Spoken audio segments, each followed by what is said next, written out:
December 22ರಂದು ತಾಲೂಕಿನ ಅರೆಮಲ್ಲನಹಳ್ಳಿಯಲ್ಲಿ ಚಿರತೆಯೊಂದು ಬೋನಿಗೆ ಬಿದ್ದಿದೆ. ಭಾನುವಾರವಷ್ಟೇ ಮಹಿಳೆಯೋರ್ವರನ್ನು ಚಿರತೆ ಕೊಂದಿತ್ತು. ಸೋಮವಾರ ಸಾಯಂಕಾಲ ಬೋನಿಗೆ ಬಿದ್ದಿರುವ ಚಿರತೆ ಭಾನುವಾರ ಮಹಿಳೆಯನ್ನು ಕೊಂದಿದ್ದ ಚಿರತೆಯೇ ಅಥವಾ ಅಲ್ಲವೇ ಎಂಬುದು ವೈಜ್ಞಾನಿಕ ಪರೀಕ್ಷೆಯಿಂದಷ್ಟೇ ತಿಳಿದು ಬರಬೇಕಿದೆ. ಅರೆಮಲ್ಲನಹಳ್ಳಿಯ ನಿವಾಸಿ ಸುಜಾತಾರನ್ನು ಚಿರತೆ ಬಲಿ ತೆಗೆದುಕೊಂಡ ಹಿನ್ನೆಲೆಯಲ್ಲಿ ಜಾಗೃತಗೊಂಡಿದ್ದ ಅರಣ್ಯ ಇಲಾಖೆ ಮಹಿಳೆಯನ್ನು ಕೊಂದ ಸ್ಥಳದಲ್ಲಿರುವ ಹುಲಿಕಲ್ ಗುಡ್ಡ ಎಂಬಲ್ಲಿ ಡ್ರೋನ್ ಕ್ಯಾಮೆರಾ ಬಳಸಿ ಚಿರತೆಯ ಸಂಚಾರವನ್ನು ಗಮನಿಸಲಾಗಿತ್ತು.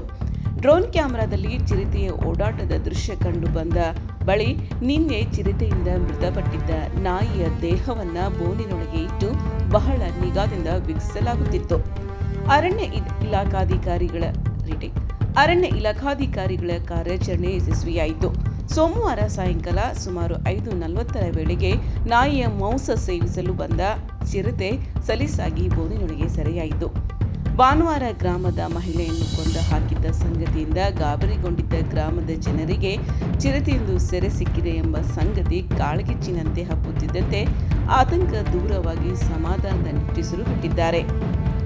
ಆದರೆ ಅರಣ್ಯ ಇಲಾಖಾ ಅಧಿಕಾರಿಗಳ ಕಾರ್ಯಾಚರಣೆ ವೇಳೆ ಇನ್ನು 3-4 ಚಿರತೆಗಳು ಇವೆ ಎಂಬ ಸಂಗತಿ ತಿಳಿದು ಆತಂಕಗೊಂಡಿದ್ದಾರೆ.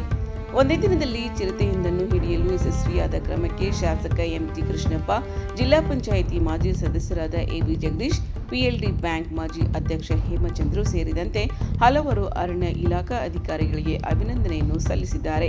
ಇಂತಹ ಹಲವು ವಿಷಯಗಳನ್ನು ತಿಳಿಯಲು ಎನ್ಸಿಎಬಿ ಟೈಮ್ಸ್ ಮೀಡಿಯಾವನ್ನು ಸಬ್ಸ್ಕ್ರೈಬ್ ಮಾಡಿ, ಬೆಲ್ ಐಕಾನ್ ಒತ್ತಿ.